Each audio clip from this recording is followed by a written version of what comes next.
نے پچھلے سارے کے سارے تمہارے گناہوں کو نیکیوں میں بدل دیا۔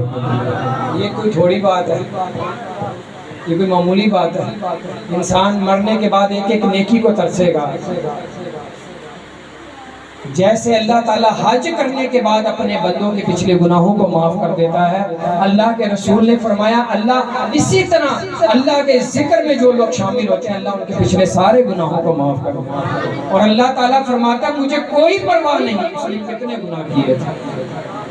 تو نبی پاک صلی اللہ علیہ وسلم نے ارشاد فرمایا کہ جہاں پہ اللہ تعالیٰ کا ذکر ہوتا ہے آسمانوں سے رحمت کے فرشتے اترتے ہیں، سب کو اپنے پروں میں ڈھانپ لیتے ہیں، تہ بتہ آسمانوں تک فرشتوں کی قطاریں لگ جاتی ہیں۔ عرش پہ اللہ فرماتا ہے دیکھو میرے بندے میری عبادت کر رہے ہیں۔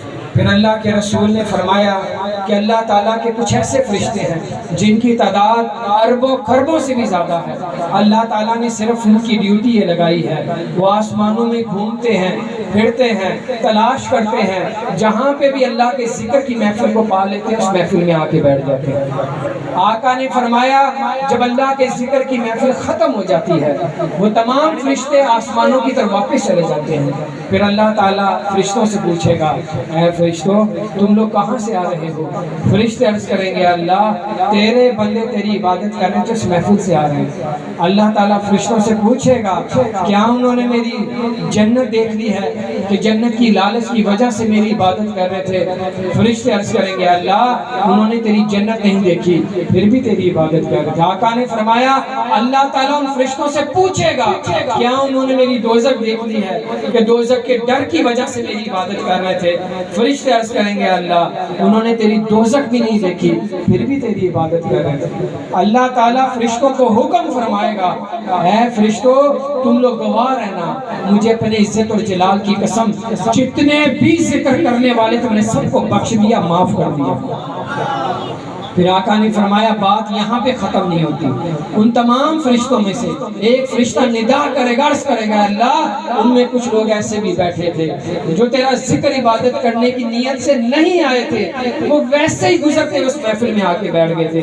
اللہ کیا تو نے ان کے ساتھ بھی وہی معاملہ کیا ہے جو اہل ذکر کرنے والوں کے ساتھ کیا ہے؟ اللہ تعالیٰ حکم فرمائے گا اے فرشتوں تم لوگ گواہ رہنا مجھے اپنی عزت اور جلال کی قسم جو ویسے بھی کے بیٹھے تھے میں نے ذکر کی برکت سے ان کو بھی معاف کر دیا۔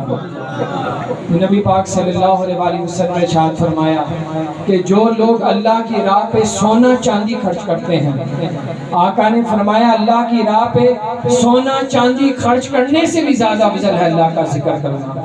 پھر آقا نے فرمایا اللہ کا ذکر کرنے والے سب پہ بازی لے گئے۔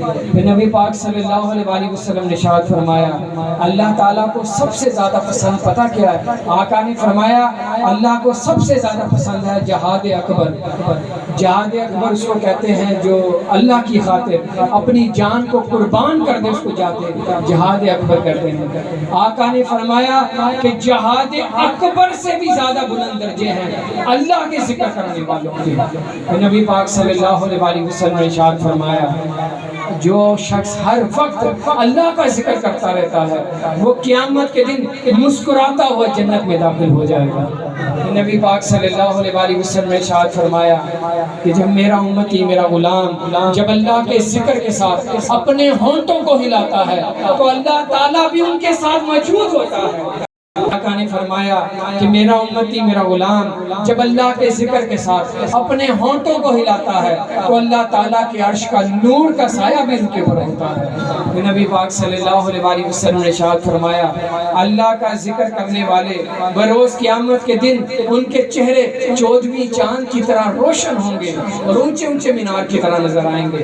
آقا نے فرمایا قیامت کے دن ہر شخص پریشان ہوگا، اللہ کا ذکر کرتے ہیں قیامت کے دن ان کے چہرے بڑے مطمئن ہوں گے اور ان کے چہرے 14ویں چاند کی طرح روشن ہوں گے اور ہنستے ہوئے جنت میں داخل ہو جائیں گے۔ نبی پاک صلی اللہ علیہ وسلم نے ارشاد فرمایا کہ تم لا الہ الا اللہ کا ذکر کیا کرو۔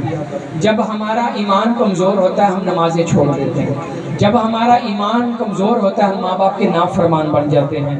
جب ہمارا ایمان کمزور ہوتا ہے ہم قرآن پاک نہیں پڑھتے.